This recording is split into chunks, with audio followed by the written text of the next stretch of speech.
Hi friends, நாம் இப்போ இந்த வீடியோவில் வெண்பொங்கல் சாம்பார் எப்படி செய்கிறதுன்னு பார்ப்போம். நான் வந்து 100 கிராம் துவரம்பருப்பும் 50 கிராம் பாசிப்பருப்பும் எடுத்திருக்கேன். இப்போ இதுலேயே வந்து நல்லா 2 தக்காளி, பெரிய சைஸ் 2 தக்காளி சேர்த்துக்கலாம். ஒரு 10 பல்லு பூண்டு,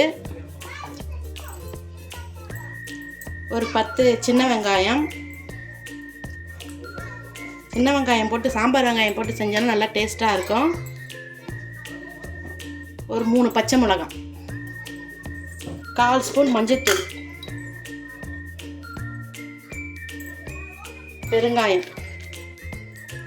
பெருங்காயம் ஒரு 1/4 ஸ்பூன்.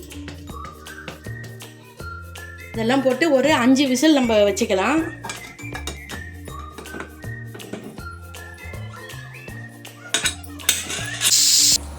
இப்போ 5 விசில் வந்துருச்சு. நம்ம பருப்பை இறக்கிடுவோம்.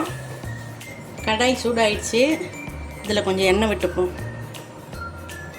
ஒரு 1/4 ஸ்பூன் கடுகு, 1/4 ஸ்பூன் சீரகம், கொஞ்சமாக வெந்தயம், கருவேப்பிலை, கொத்தமல்லி,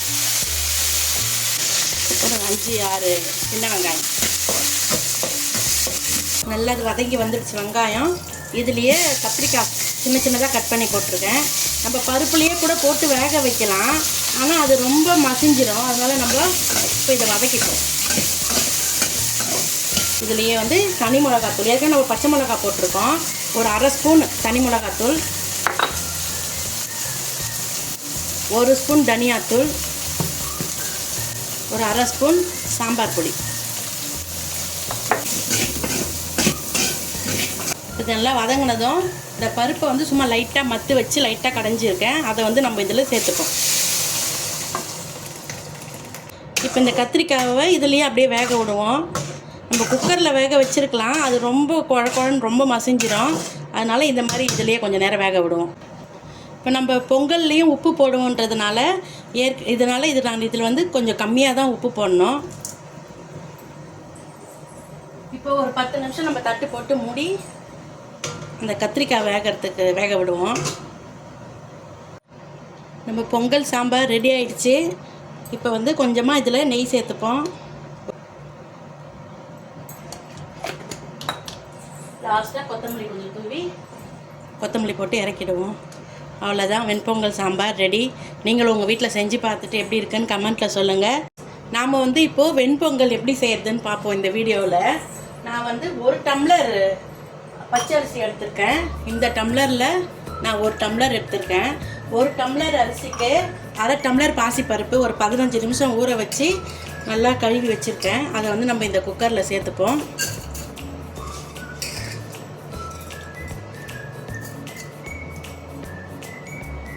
பருப்பும் அரிசியும் சேர்ந்து 1/2 டம்ளரு. அதுக்கு வந்து நான் வந்து ஒரு 3/2 டம்ளர் தண்ணி வைக்கிறேன்.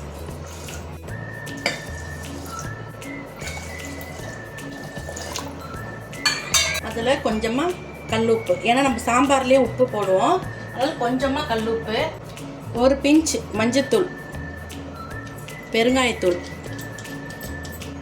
சும்மா கொஞ்சமாக சீரகம், சும்மா ஒரு பிஞ்ச் சீரகம், ஒரு பச்சை மிளகாய், ஒரு 1/4 ஸ்பூன் நெய்.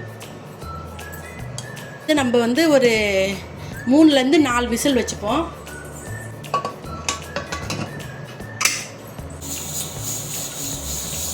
கடாய் காஞ்சிருச்சு. இதுலேயே வந்து நான் 1 ஸ்பூன் நெய் விட்டுக்கிறேன். கூடவே கொஞ்சம் எண்ணெய்.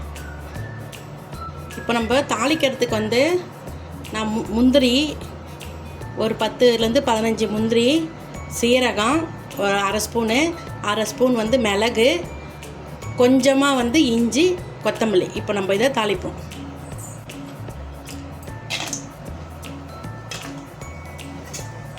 முந்திரி கொஞ்சம் நல்லா செவந்ததும் இதுலேயே வந்து நம்ம இந்த மிளகு சீரகம் எல்லாத்தையும் போட்டுருவோம். இப்போ வந்து சீரகம், மிளகு, கொஞ்சம் இஞ்சி, கொத்தமல்லி, கருவேப்பிலை. பொங்கல் வந்து 3லேருந்து ஒரு 4 விசில் வச்சு நம்ம இந்த சாதம் வெந்திருக்கு பொங்கலுக்கு. இப்போ நம்ம இதை கொட்டிப்போம். இதை நல்லா மிக்ஸ் பண்ணி